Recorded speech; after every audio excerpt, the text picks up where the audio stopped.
Kalau saya sih pengalaman yang saya alami itu masa tenang bagi penyelenggara pemilu, masa tenang bagi pemilih, masa tenang bagi tim pemenang itu masa yang tidak tenang. Belakangan itu juga ada laporan tentang pelanggaran kampanye, kemudian soal netralitas kades juga masih ada di tengah perjalanan. Sepi-sepi akhirnya iki gak ono kode-kode ta.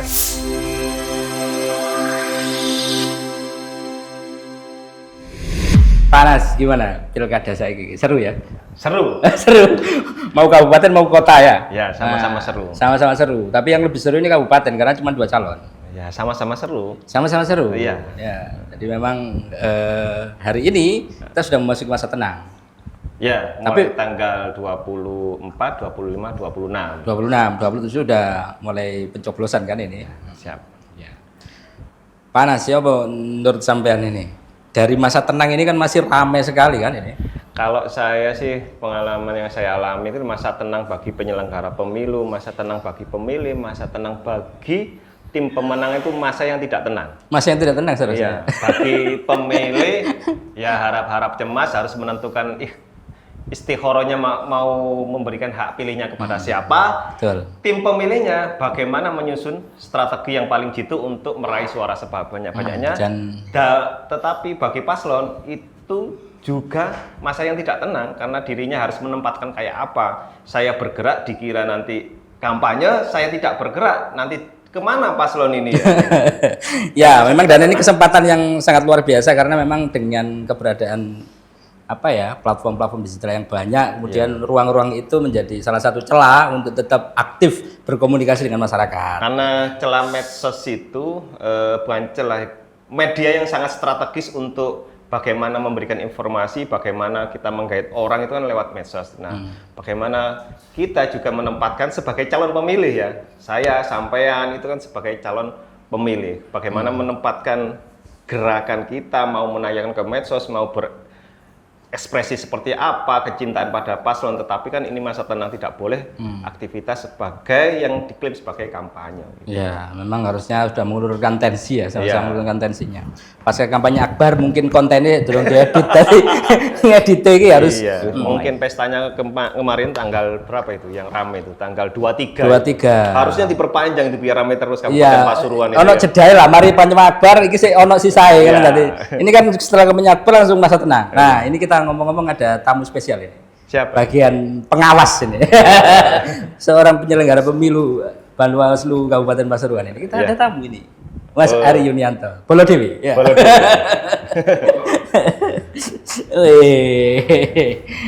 Pak Ari, sehat ya? Sehat. Harus Pak Ari apa Pak Un ini? sama saja.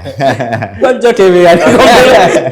Ya lama kan Mas Ari sudah jadi penyelenggara pemilu sekarang. Kalau saya dulu tadi penyelenggara pemilu kan mantan ini pejabat aktif. Iya. Ya, Boy, pada pernah jadi wartawan.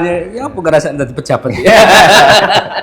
Sama ketua Bawaslu masih Mas Anas ya. Ya. Kan hanya penerus. Oh iya penerus waktu itu sing nandangi Mas Anas. Ya, Caun, Pak Ari ya. Ini harus nyeluk Pak pejabat. Sekarang Pak Ari. Janganlah, itu kan sudah menjadi kebiasaan kita. Yang sudah biasa dipanggil Caun ya. Oh iya. Senyumnya agak beda sekarang. Senyumnya harus berimbang sekarang. Gitu ya. Mana ya? Balik kanan ke kiri. Senyum berimbang. Bapak Caun ini. Ya, tapi kita menarik. Hari ini memang salah satu hal yang sangat diharapkan tadi sudah sempat ngobrol. Potensi ya calon di Kabupaten Pasuruan. Bawaslu Kabupaten Pasuruan. Kalau di kota dulu mungkin sekarang mungkin hanya ada 1 calon, sisanya adalah kotak kosong. Tapi kalau di kabupaten kan ada dua pasangan calon yang sama-sama kemudian meraih simpati masyarakat. Akeh laporan ya. Sangat banyak. Ya. Rata-rata apa ya yang paling terakhir ini? Dari awal laporan tentu yang sudah kita lakukan penanganan itu soal netralitas perangkat desa, kepala desa, ASN itu yang di awal itu. Nah itu semuanya sudah kita tindak lanjuti, sudah kita rekomendasikan, yang ASN kita rekomendasikan ke Badan Kepegawaian Negara, yang kemudian perangkat desa dan kepala desa juga kita rekomendasikan ke Kementerian Dalam Negeri. Semuanya sudah berjalan, dan di belakangan itu juga ada laporan tentang pelanggaran kampanye, kemudian soal netralitas Kades juga masih ada di tengah perjalanan. Kayaknya penyelenggara pemilu juga ada yang ditangani. Ada juga, sama. Artinya bahwa kita semua sebagai penyelenggara, khususnya di Bawaslu ini sebagai wasit gitu, artinya kita juga harus melakukan pengawasan, penindaan terhadap semuanya, baik itu kepada penyelenggara pemilunya maupun terhadap orang-orang yang dilarang terlibat dalam kegiatan kampanye.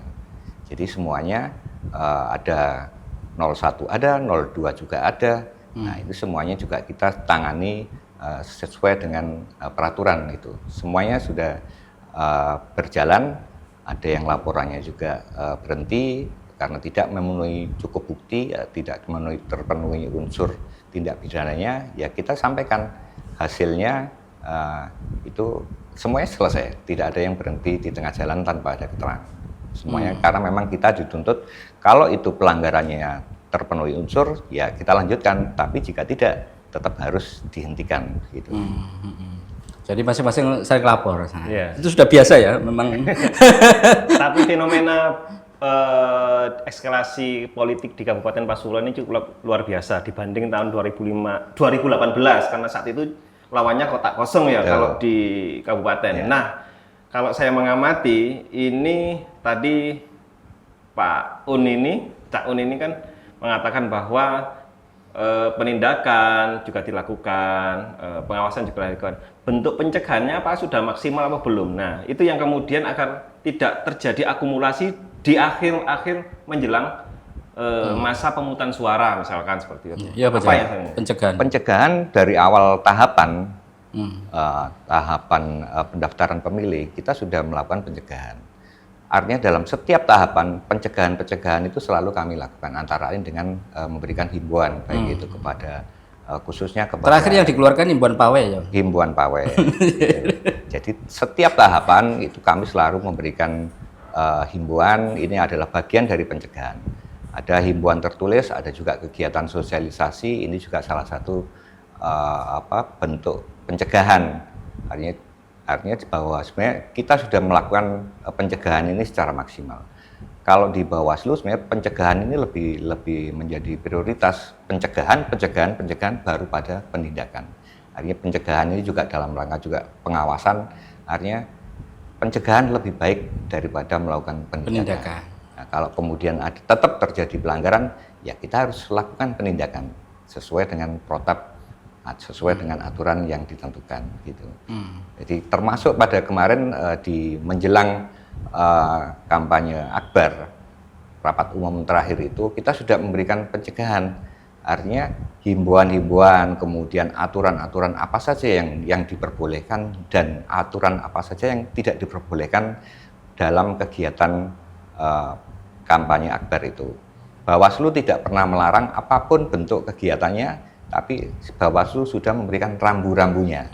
Jadi masyarakat harus bisa memahami bahwa kita tidak dalam kapasitas melarang atau memperbolehkan, tapi mengingatkan aturan-aturan apa saja yang harus dipenuhi ataupun yang harus dihindari, begitu. Jadi wes sajane ono surat himbauan-himbauan wis juga dibagi. Apa memang tim pemenangannya juga kreatif? Ya, saya melihatnya juga seperti itu. Artinya kan aturan itu masih banyak celah yang bisa dimasuki itu. Artinya bahwa jika kemudian Sonhorek itu tidak ada larangan, memang tidak ada penyebutan. Tidak ada yang secara letterlek kemudian bilang menyebut Sonhorek. Nah, memang tidak ada itu. Tapi kan dalam aturan baik di undang-undang maupun di PKPU itu kan yang dilarang adalah pawainya. Nah, apa terminologi tentang pawai itu?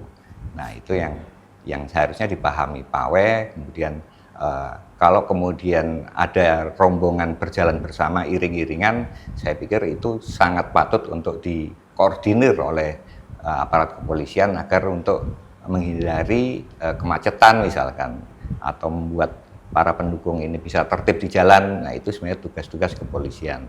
Nah, kemudian kalau soal Apa itu pawai? Nah, ini kan di situ ada terminologi pawai iring-iringan yang kemudian menggunakan aksesoris, misalkan penari, musik. Nah, itu yang terminologi itu yang sebenarnya disiasati oleh pasangan calon itu.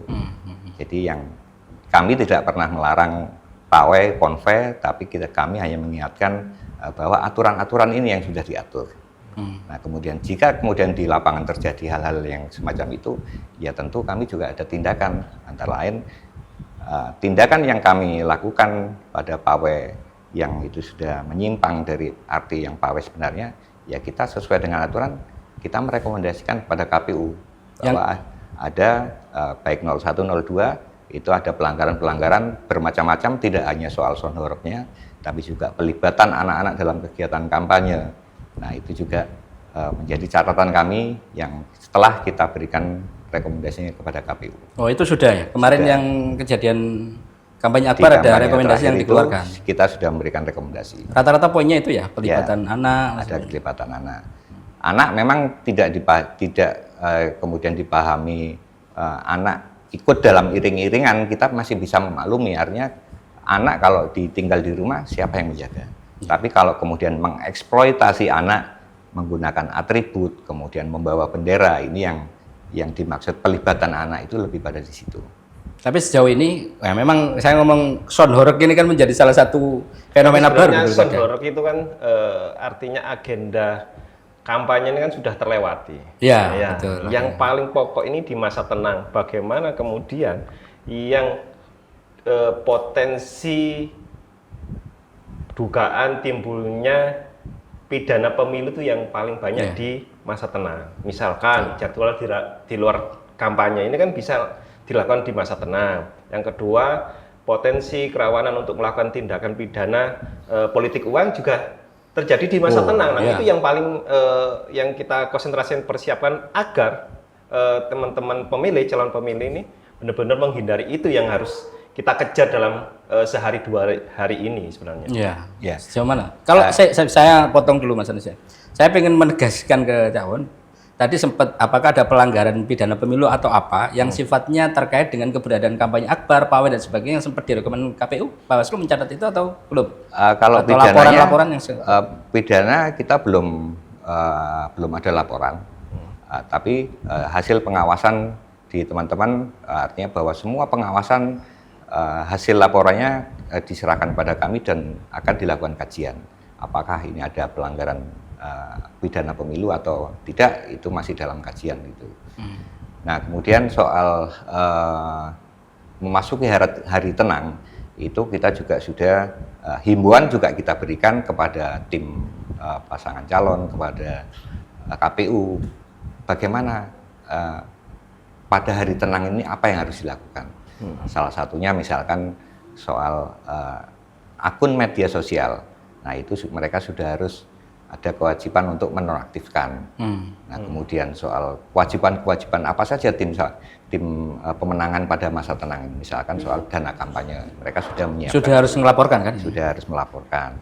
Nah, di pengawasan kita juga melakukan pengawasan, tidak berhenti di kemarin di kampanye Akbar. Pengawasan hari tenang tetap berjalan. Artinya hari ini kita sudah memiliki tambahan pengawas yang jumlahnya 2.338 pengawas TPS. Sebanyak pengawas TPS itu? Sebanyak TPS. Masing-masing pengawas TPS satu orang berarti? 2.338 pengawas TPS. Nah, hari ini mereka kita libatkan untuk melakukan pengawasan di lingkungan sekitarnya. Satu TPS kalau mungkin itu sekitar 1 RW gitu kan. Artinya satu orang bisa mengawasi RW-nya masing-masing. Nah, pengawasan baik itu pengawasan di media sosial, kita punya patroli cyber, itu juga melibatkan kepolisian. Oh, sekarang patroli ya? Soalnya ramai sekali masih media patroli sosial. Patroli itu tetap berjalan khususnya pada akun-akun resmi milik pasangan calon. Tapi tidak menutup kemungkinan akun media sosial milik masyarakat itu juga dilakukan pengawasan. Ada tim Pokja pengawasan media siber ini melibatkan Kominfo, ada melibatkan kepolisian. Nah, mereka yang punya alat untuk mendeteksi itu. Artinya bahwa jika ada ditemukan narasi-narasi provokatif, provokatif, nah, mereka yang kita merekomendasikan untuk dilakukan tindakan, misalkan menonaktifkan, men-take down, itu bisa dilakukan oleh itu. Nah, kami pengawasan di lapangan hari ini tetap dilakukan, termasuk yang disampaikan Mas Anas, pengawasan potensi pelanggaran kampanye misalkan, itu juga kita lakukan pengawasan. Ada kegiatan-kegiatan reses di DPRD yang hari ini masih berjalan. Oh, resesnya masih ada ya teman-teman? Masih ada, oh, dari barengan DPR, ini berarti ya? DPR Provinsi sudah bersurat kepada kami, masa resesnya itu kalau tidak salah sampai tanggal 25. Nah, kami juga meminta jajaran kami untuk tetap melakukan pengawasan setiap kerumunan massa, baik itu kegiatan internal partai politik yang hari ini lebih mempersiapkan saksi, kita lakukan pengawasan. Artinya bahwa semua ruang-ruang di masyarakat kita lakukan pemantauan, pengawasan, termasuk yang terpenting adalah potensi pelanggaran pidana money politik. Oke, siap. Itu kok pejabat tanya ya? Itu gambaran normatifnya, artinya secara regulasi gitu. Ketua Bawaslu. Prakteknya di lapangan kan macam-macam. Motifnya biasanya ya yang terjadi, yang kerap terjadi adalah pertemuan yang kemudian hanya 10 orang. Bagaimana kita nunsewu, artinya praktek tindak pidana pemilihan yang di dalamnya ada praktek politik uang misalkan.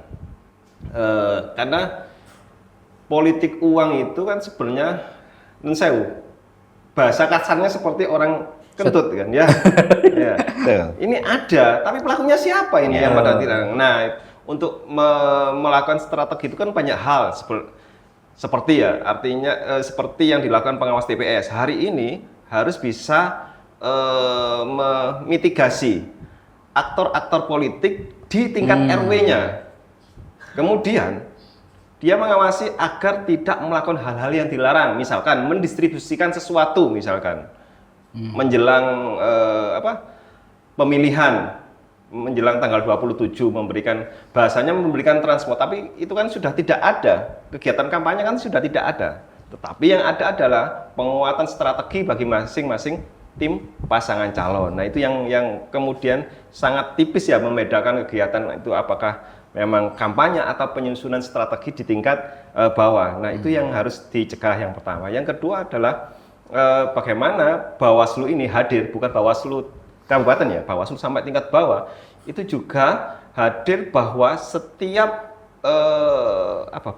setiap calon pemilih atau minimal juga mengkoordinasi dengan KPPS agar semua undangan itu harus sesuai dengan yang pemegangnya. Jangan sampai kemudian digunakan oleh keluarga yang lain meskipun ponakannya, karena itu bisa menimbulkan tindak pidana pemilihan karena menggunakan hak orang lain. Nah, potensi-potensi di hari tenang itu masih banyak sebenarnya. Tidak hanya dilakukan oleh tim pemenangan. Kesengajaan KPPS menyalahgunakan untuk memberikan C pemberitahuan. Itu juga harus diawasi, jangan sampai kemudian terjadi kesalahan yang merugikan, misalnya merugikan KPPS sendiri atas tidak pengetahuan atau memang itu disengaja tidak sengaja. Nah, bentuk pencegahan yang dilakukan Bawaslu ini yang sampai tingkat bawah itu harus memang betul-betul harus paham kalau ini sampai terjadi bisa jadi kemudian digoreng oleh yang merasa dirugikan. Nah, ini pesennya mantan Bawaslu nang Ketua Bawaslu Kabupaten Pasuruan. Nah, itu memang tapi tenang Panas, tenang. Kayaknya kita ngopi dulu sebelum dijawab apakah itu sudah dilakukan. Karena ngopi dulu. Ya, apakah itu sudah dilakukan atau ini carane gitu kan ya. Kita ngopi dulu. Kopi ini rek Jubono. Ya, monggo caun. Masih rada adem enggak apa-apa ya. Iya, yang penting kopi. Iya, aku enggak tahu ngopi di Bawaslu. Caun. Jauh, kantor Bawaslu-nya jauh, ada di ujung barat. Oh, ujung barat ya. Tapi nanti Pak Yogi kopinya kita sambangi bareng-bareng ke setelah proses pemungutan suara. Ya. Tapi sejauh ini aman-aman saja. Nanti gak perlu mudun nang rono aku sih. Nah, tapi menarik. Ini kan ngomong masa tenang, ngomong proses juga yang menjadi celah kadang-kadang dimanfaatkan oleh orang-orang ya. Semuanya kan kepingin untuk menjadi pemenang dalam pilkada kali ini. Ya. terutama sekali yang diantisipasi tadi, bagaimana modus-modus yang dilakukan. Antisipasinya harus tokoh-tokoh yang ada di sekitaran TPS ini, tim paslon dan sebagainya ini juga jadi pengawasan. Nah, ini juga yang paling digarisbawahi adalah tentang money politik tadi oleh Pak Anas. Kalau tanda teman-teman hari ini ya, kalau saya sebagai pemilih sepi-sepi, ya itu kan sudah biasa ya. Iya. Sepi-sepi ya, akhirnya kalau kode-kode dah. Pesta loh, Nah, ini kan sebenarnya perlu diluruskan juga, artinya bahwa penyelenggaraan pemilu, kemudian pilkada, ini harus dipahami bahwa ini demokrasi yang tidak harus diukur dengan nilai uang gitu. Nah, pemahaman masyarakat yang keliru dan seolah menjadi budaya, sehingga Mas Anas tadi nyebut bahwa money politik ini seperti kentut, ada tapi tidak ketahuan. Nah, ini yang hal semacam ini yang dari awal selalu kita sosialisasikan kepada masyarakat untuk bisa menjadi pengawas, partisipasi dalam melakukan pengawasan. Nah, ini khusus tentang money politik, artinya bahwa itu praktek itu memang ada. Hari ini dia berdasarkan penelitian ilmiah, praktek politik pada setiap penyelenggaraan pemilu di Indonesia ini tingkatannya sudah sampai 30%. Nah, sementara rata-rata dunia itu hanya 15%. Nah, ini makanya sudah menjadi budaya yang seharusnya ini juga harus segera dihentikan. Jangan kemudian dengan istilah tadi sepi, tidak ada apa-apa. Nah, ini kita seolah-olah menjustifikasi bahwa uang itu boleh diberikan.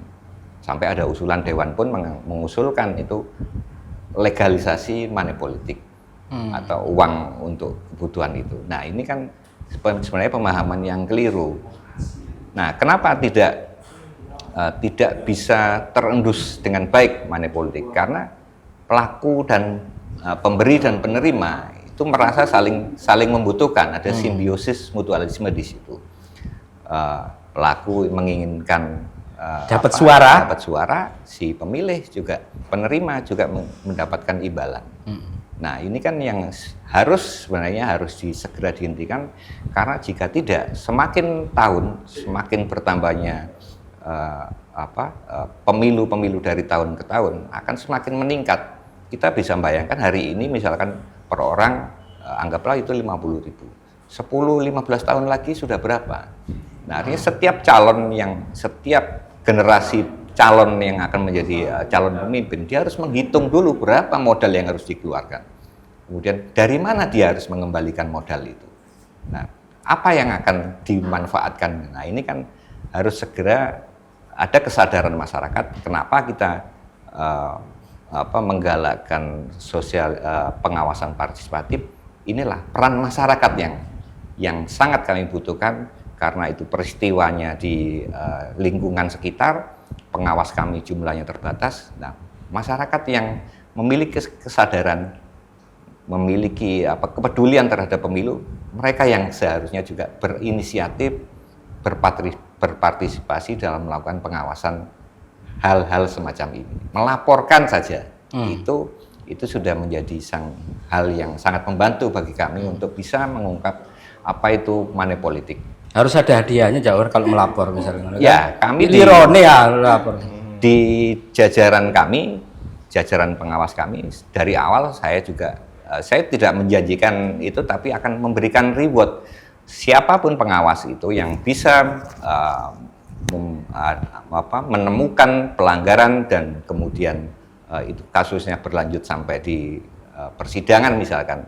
Nah, kami akan memberikan reward. Ini sebagai penghargaan atas kerja-kerja pengawas kami di lapangan, menghargai jeripaya mereka, tidak kemudian membuat sayembara, tidak seperti itu. Siapapun ya nanti yang pengawas, khusus di kami, jajaran pengawas di tingkat kecamatan, desa, ada jajarannya saya. Apresiasi kepada mereka. Nah, kalau partisipatif kan masyarakat juga harus terlibat. Tapi anggarannya gak ono kok ya dari masyarakat. Ini yang harus dipikirkan juga kayaknya oleh pengawasan nilai ta'ala. Ya kan, artinya peran masyarakat mungkin hanya pada dia mengetahui ada dugaan pelanggaran ini. Nah, dia laporkan. Ada jajaran kami pengawas di TPS, desa, kecamatan. Kita yang akan menindaklanjuti itu. Setiap dugaan pelanggaran. Nah, kembali lagi kami tentu berharap partisipasi masyarakat dalam melakukan pengawasan. Nah, ini sangat kami butuhkan karena ini demi demokrasi yang jujur, adil, dan berintegritas. Betul. Menarik. Pak Anas, ini lemparannya. Pak Anas juga punya pengalaman ya. Biar tadi Bawaslu, terus marono ya tahu dari tim sukses kaya mari ngono ya. Nah, konsultan. Oh, konsultan ngasih ngapi konsultan ya. Konsultan politik itu keren sekarang ya. Iya. Pak Anas, fenomena ini apa yang disampaikan oleh Cak On tadi di Pasuruan sendiri terkait potensi yang ya kaitannya dengan money politik, serangan fajar. Hari ini dengan 30% tadi, kalau di Pasuruan secara faktual kira-kira ya apa? Masih rawan terjadi. Itu masih rawan terjadi karena apa? Rawan terjadi dan sangat besar potensinya ya. Kalau dari pandangan pribadi saya itu masih potensi besar karena selama kesadaran apa ya bahasanya? Jangan jangan di hadapan ini jangan sanksi dulu yang dikedepankan. Tetapi kesadaranlah kemudian bahwa saya ini akan memilih calon kepala daerah yang kemudian punya visi misi yang luar biasa, yang maha suci lah kitabnya di visi misinya. Tetapi kemudian kalau dibebani dengan biaya politik, dengan iming-iming politik uang itu, niat suci itu akan bergeser. Bergesernya apa? Yaitu menuntaskan segala prioritas yang di visi misikan yang disampaikan itu.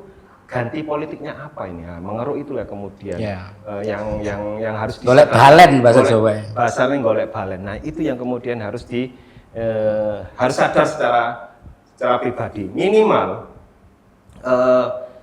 keluarga itu kesadaran pengawasan partisipatif, kesadaran untuk memilih calon kepala daerah yang baik dan benar, bukan hanya baik ya, dan benar secara regulasi. Baik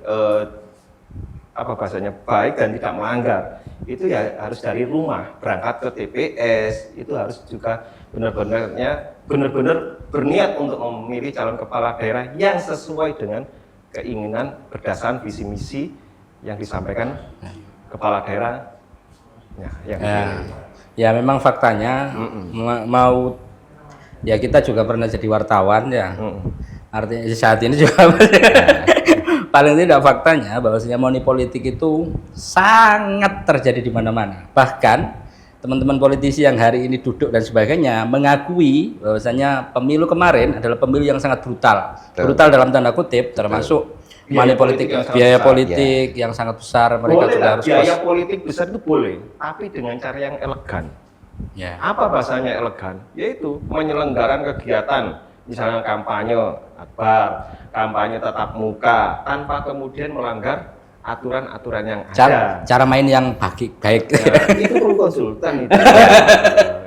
Nah sekarang kalau saya ngomong fakta, bahwasanya kita mau tidak mau memang ya kalau bahasa tanda kutipnya biaya politik tanda yang lain nih ya duit gawe nang TPS lah gitu kan. Kesiapannya untuk sebenarnya kuncinya ada di masyarakat juga gitu. Masyarakat kesadaran politiknya ini harus ditumbuhkan bahwa dia harus menghargai dirinya sendiri.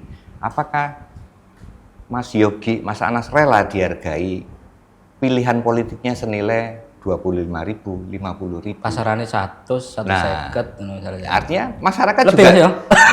sudah mulai menghitung, tahu pemilu kemarin 20.000, sekarang naiklah gitu kan sesuai inflasi naik dari 25.000, 50. Masyarakat harus menghargai sendiri, jangan kemudian menghargai saya dapat 50, saya memilih si A, kemudian dapat 100.000 memilih si B. Ini sambatannya kok 5 tahun. Nah, itu kan artinya bahwa kita memilih orang bukan karena uang, bukan karena kemudian kita mendapatkan imbalan kemudian memilih. Dan masyarakat jangan berharap, jangan menentukan sekarang pasarannya sekian. Nah, ya ini artinya bahwa antara kebutuhan permintaan dan antara ini sudah imbang antara pemberi penerima. Nah sekarang kami mencoba untuk menumbuhkan kesadaran masyarakat bahwa ini adalah salah. Hari ini bahwa di undang-undang pemilihan itu sudah ada aturan tentang sanksi money politik, baik pemberi maupun penerima sama-sama kena. Nah, kami selalu mengingatkan kepada jajaran kami, kepada masyarakat, cegah sedini mungkin. Karena pelanggaran itu sangat mungkin terjadi di lingkungan mereka sendiri, kerabat, tetangga. Nah, kalau tidak ingin kerabatnya terjerumus dalam tindak pidana pemilihan, ya cegah mereka. Jangan melakukan tindakan-tindakan yang dilarang oleh dalam aturan. Nah, ini potensi ini, makanya saya berusaha menumbuhkan kesadaran masyarakat. Segera laporkan jika memang mengetahui ada potensi pelanggaran. Kami bersyukur di Polres Kota Pasuruan ada Satgas Anti Money Politik. Ini satu terobosan yang baik. Di Polres Kabupaten? Polres Kabupaten belum, tapi inisiasi dari Polres Kota ini menjadi energi bagi kami bahwa upaya kami untuk meredam kemudian menghilangkan praktek money politik ini mendapat dukungan dari jajaran kepolisian, kejaksaan, dari aparat penegak hukum. Nah, ini menjadi energi bagi kami. Jadi masyarakat tidak perlu takut melaporkan karena sudah ada satgas yang khusus menangani anti money politik ini. Jadi penanganannya juga akan lebih sistematis gitu. Nah, bicara soal money politik, cara teman-teman itu kemudian melakukan bagaimana strategi mereka selain secara langsung dan tidak langsung, termasuk tanda kutip menjanjikan dan sebagainya. Ini gimana kemudian? Beberapa kali ini muncul ya, muncul istilah janjeni, kayak menjanjikan material, barang dan sebagainya. Nah, bagaimana konteks ini untuk kaitannya dengan hal yang seperti itu? Ada hari ini terakhir kita dengar ada yang kaitannya menjanjikan dapat sapi, dapat nanti ditanggap no opo, ditanggap no horek maneh, ini kan menjanjikan. Engko lek menang tak tanggap no horek, engko lek menang tak kei sapi. Nah, itu gimana? Nah, saya pikir gini ya, menjanjikan itu juga menjadi bagian dari program kampanye. Namanya berkampanye itu kan juga menjanjikan. Nah, artinya dalam kasus-kasus tertentu, apakah itu menjanjikan sesuatu itu masuk dalam sebuah pelanggaran, tentu harus butuh kajian khusus gitu kan. Karena secara umum bahwa kegiatan kampanye, visi misi, program itu adalah upaya menjanjikan kepada masyarakat bahwa jika saya terpilih akan menjalankan program ini. Kemudian jika saya terpilih atau jika di daerah tertentu menang kemudian diberikan imbalan, nah ini juga bagian dari program. Apakah itu masuk kategori pelanggaran? Nah, ini butuh kajian yang lebih. Tapi saya bacakan memang ya, secara normatif hukumnya itu di pasal 187A Undang-Undang Nomor 10 Tahun 2016, memang bahasanya gini, setiap orang yang dengan sengaja melakukan perbuatan melawan hukum, menjanjikan atau memberikan uang atau materi lainnya sebagai imbalan kepada negara, sebagai imbalan kepada warga negara Indonesia, baik secara langsung atau tidak langsung, mempengaruhi. Nah, butuhnya kan masuknya di mempengaruhi. Nah, itu yang butuh kajian mendalam. Tidak langsung diserta secara telek kemudian. Nah, itu butuh kajian bahwa ini benar-benar bahasanya kalau di kajian politik uang TSM ya, terstruktur, sistematis dan masif. Kalau benar-benar masif dan itu mempengaruhi, kajian itu bisa masuk. Artinya masih debatable dalam diksi-diksi kalimat-kalimat itu. Ya, menjanjikan ini kan secara umum tidak bisa dalam arti kampanye itu, bahwa kampanye ini juga salah satunya juga menjanjikan sesuatu kepada pemilih. Ketika saya terpilih, saya punya program ini. Nah, ini kan juga janji-janji gitu kan. Nah, dalam kasus tertentu misalkan menjanjikan sesuatu, nah ini juga harus dilihat dulu apakah orang yang menjanjikan ini bisa mempengaruhi. Karena normanya juga menjanjikan, setiap orang menjanjikan harus apakah itu mempengaruhi pilihannya gitu kan. Belum tentu orang yang dijanjikan ini kemudian memilih apa yang dia sampaikan. Nah, ini butuh kajian mendalam. Artinya bahwa janji kemudian menjanjikan memberikan sesuatu. Nah, ini harus ada kajiannya.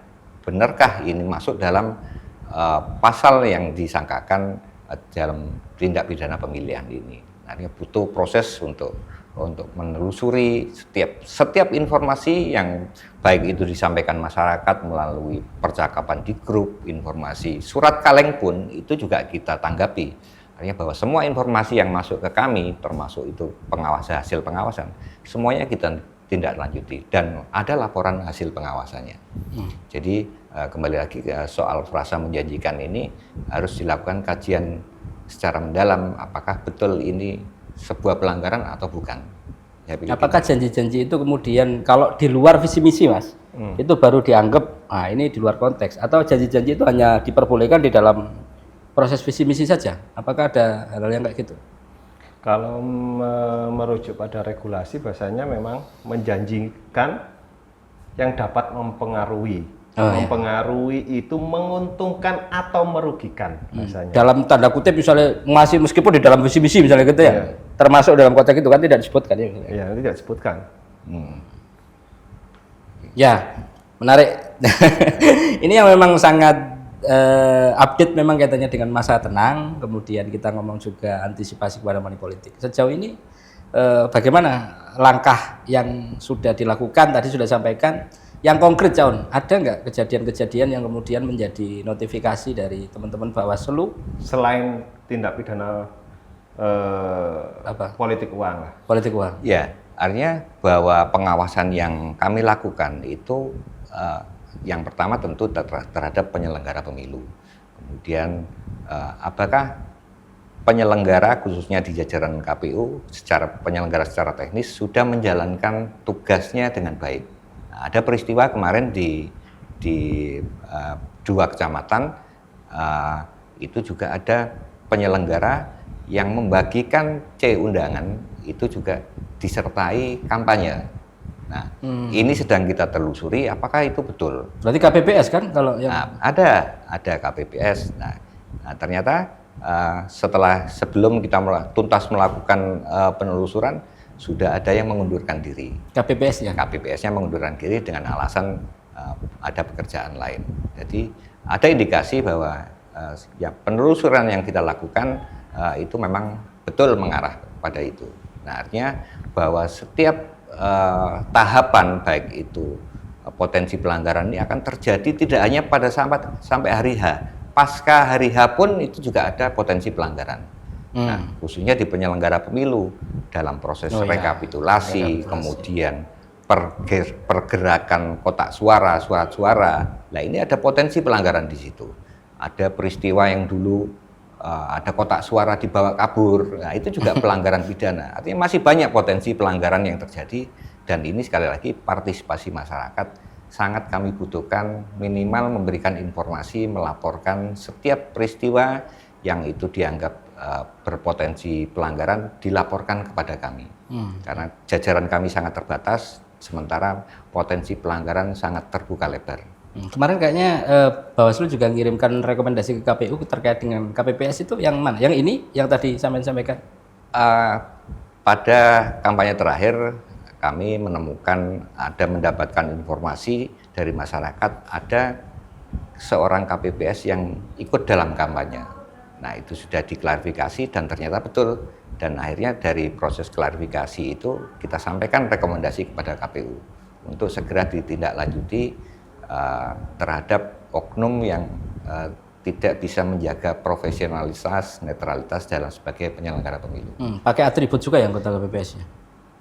Pakai atribut kampanye ya, atribut pasangan calon. Itu sudah jelas dan kemarin malam itu juga ada informasi juga tentang KPPS yang membagikan undangan disertai kampanye.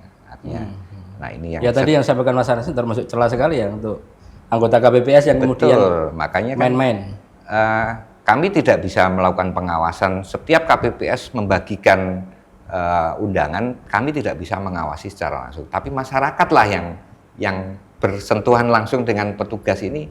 Nah, masyarakat yang harus berinisiatif. Saya didatangi petugas KPPS, dia sambil berkampanye. Ini masyarakat yang mengalami secara langsung. Nah, ini hal-hal semacam ini yang harus dilaporkan. Di pemilu kemarin, pemilu legislatif, surat undangan yang sudah dibagikan, ada oknum-oknum yang mengambil undangan itu, menarik kembali dari masyarakat. Nah, ini juga waktu itu sempat ramai ada di Pasar Pan itu kan. Nah, apakah ini kemudian menarik ini ada juga potensi ketika dia harus datang ke TPS, dia harus mengambil surat undangannya. Nah, di situ ada celah juga untuk ada Itu terjadi. menghalang-halangi itu pidana juga itu. Oh iya. Nah, kalau proses-proses seperti itu. Nah, itu harus diantisipasi bahwa memang clear ketika nanti C undangannya harus tersampaikan. Kalaupun tidak dapat menemui atau tersampaikan pada calon pemilih, itu harus mengembalikan ke KPPS dan itu harus diawasi betul agar sisa C yang tidak terbagikan itu terawasi betul, tidak tergunakan oleh orang lain. Lumayan loh kalau itu digunakan orang lain kan bisa jadi kemudian ditransaksionalkan kan bisa jadi kemudian seperti itu, dugaan seperti itu. Mas Anas, kenapa kita juga mendengar istilah serangan fajar? Apa aja nih mainnya kudu ketika fajar atau gimana? Ternyata enggak. Ternyata enggak. Lah maksud saya gitu. Jadi salah kalau misalnya kemudian serangan fajar itu berarti katanya fajar. Ternyata bisa pakai C6 juga modusnya ya ketika membagikan Ada undangan. banyak modus terjadi. Banyak modus yang hari ini pun itu sudah mulai berjalan, ya kan? Artinya ini apa ya, istilah yang mungkin lebih akrab di masyarakat, serangan fajar gitu kan, dibagikan menjelang fajar gitu kan. Nah, padahal bisa duha, bisa siang, bisa malam suruh, gitu kan. bisa serangan surup. Nah, serangan surup. Yang paling efektif itu lewat mari tangi turu terus meme sogo itu loh enak. Iya kan? Kalau yang deg-deg. Assalamualaikum. Kalau orang berarti berharap kudu melek iki panwas iki ya. yang disampaikan Mas Yogi tadi kok sepi-sepi aja gitu. Karena masyarakat berharap ini. Iya berharap, betul. Artinya sekali lagi kami sangat mengharap partisipasi masyarakat karena masyarakat yang bersentuhan langsung dengan para pelaku ini. Jadi tidak kemudian diterima uangnya tapi mencoblos dengan sesuai pilihannya, tidak seperti itu. Tapi melaporkan apa yang terjadi dan itu pelanggaran. Partisipasi masyarakat ini yang sangat setidaknya bisa mengerem, bisa meredam agar proses demokrasi ini berjalan demokratis dan berintegritas. Sajane kudu ono hotline nih Bawaslu. Ada, kita ada hotline. Nomor berapa yang dihubungi secara langsung oleh masyarakat? Ada, tapi saya pikir 24 Iya, 24 jam. Wah, Iya. turu ono kring. saya pikir masyarakat lebih mudah menyampaikan kepada pengawas di desanya, lebih kenal gitu kan, lebih pengawas di TPS. Nah, kami juga selalu menekankan para pengawas harus punya mental yang kuat, karena dia di TPS, dia hanya seorang diri. Ada 7 KPPS, ada saksi, ada masyarakat di sekitarnya. Kalau dia tidak punya mental yang kuat, ya dia akan terpengaruh juga dengan lingkungan sekitarnya. Jadi Saya menambahkan ya, yang tadi disampaikan oleh Cak On tadi, punya vitamin tambahan untuk pengawasan dari Ada. Satgas. Dari Satgas. Dari politik uang. nah. Ini juga yang digagas oleh Polres Pasuruan Kota itu harus memaksimalkan teman-teman Babin Kamtibmas Kamtibmas. untuk melokalisir hmm, bagaimana pergerakan aktor-aktor politik di tingkat RT RW itu harus dikunci betul. betul. Artinya apa? Tidak hanya masyarakat untuk peduli menolak politik uang, sing bagikan bandeng, bagikan apa itu iwak-iwak asin ya, Beras. tanda kutip bahwa ini vitamin menjelang pemilihan itu harus pergerakannya harus dilokalisir. Betul. Dan itu dapat dukungan oleh Polres Pasuruan Kota. Harus secara instruktif Babin Kamtibmas harus koordinasi bagaimana tidak ada timbul kerawanan kegiatan politik uang di daerah atau RW setempat. Bagus itu sebenarnya. Betul, Ya, ini harus menjadi percontohan yang bagus ini Iya, kan. program ini kalau Tapi saya wis hamin berapa ini kalau Sangat memungkinkan. sangat mungkin bikin Iya. untuk satgas yang sama ya di Satgas kan kabupaten. sudah dibentuk oleh Polres Pasuruan Kota. Iya. Ya maksudnya Polres Kabupaten maksudku. Kota. Oh, kota kan membawahi kabupaten juga. Nah, Beberapa wilayah. Iya. Artinya kan tidak harus ada lembaga satgasnya Ya, gitu kan. betul. Artinya bahwa pihak keamanan pun sebenarnya juga bisa berperan aktif untuk melokalisir peristiwa-peristiwa itu. Kehadiran aparat kepolisian, TNI yang hari ini ada disebar di seluruh desa, nah, setidaknya juga bisa mengantisipasi itu. Pergerakan-pergerakan ini yang lewat celah-celah mana. Nah, kehadiran mereka setidaknya bisa mengerem itu. Jadi dengan apalagi sudah ada lembaga Satgas Anti Money Politik, nah ini Ya, sudah luar biasa, itu harus begitu- kita dorong. Tinggal dorong ya. Harus tinggal didorong. Tidak hanya di kabupaten, di kota pun harus bisa jalan. Oh gitu iya, ya. benar. Meskipun melawan kota kosong gitu ya. Iya. Oke, kita kasih closing statement. Apakah sudah cukup, John? Saya tidak pernah berhenti untuk selalu mengajak partisipasi masyarakat dalam melakukan pengawasan. Pengawasan partisipatif ini menjadi modal kami dalam sebagai penyelenggara. Selain kami menjalankan tugas-tugas, kami punya kewajiban terus mensosialisasikan kepada masyarakat akan pentingnya pengawasan partisipatif. Karena masyarakat tidak hanya saja punya hak pilih atau memilih, tapi masyarakat punya hak untuk melakukan pengawasan. Jadi ini pemilu ini adalah pesta demokrasi, bagaimana kita menyerahkan mandat kepada calon pemimpin kita. Jadi tidak sekedar berhura-hura, tapi hari Rabu besok, masyarakat menyerahkan mandatnya kepada siapa calon pemimpin yang akan memimpin di Kabupaten Pasuruan. Untuk pasukan yang di TPS, Panwas di bawah, kasih tadi hanya reward saja atau kasih semangat? Oh iya, semangat pasti selalu ada. Jadi reward juga tetap kami berikan bagi pengawas yang khususnya bisa menemukan potensi pelanggaran dan bisa menangani pelanggaran itu. Hanya kami memotivasi teman-teman jajaran pengawas punya mental yang kuat, berani dan menjaga profesional tentu kan, netralitasnya harus jaga dan bisa menjalankan tugasnya dengan baik sehingga di lingkungan sekitarnya ada proses demokrasi yang berjalan dengan baik dan berintegritas. Oke, mantap. Mantap. Wis tenanan gitu. Ya kita berdoa kan karena memang ini gawe tahunan kita lagi mencari sosok pemimpin Mas ya. Bagaimanapun paling tidak pemilu ini harus berintegritas, memang dihasilkan oleh proses demokrasi yang sangat sehat kan gitu. Itu kan menjadi sebuah harapan kita kan ya. Di tengah dinamisasi yang seperti ini, kemudian keadaan yang juga seperti ini, masyarakat kita juga membutuhkan dan berharap banyak kan, artinya Berharap agar menghasilkan calon pemimpin yang baik. Bukan baik dalam mengharap yang selain itu gitu loh. bener, yang sangat dihargai itu adalah prosesnya, bukan hasilnya. Menang kalah itu biasa, tapi prosesnya itu yang luar biasa, akan dikenang. Terima kasih, Cak Un. Oke, terima kasih Mas Yogi, Mas Anas. Diminum dulu kopinya. Ini bukan pakai APBD.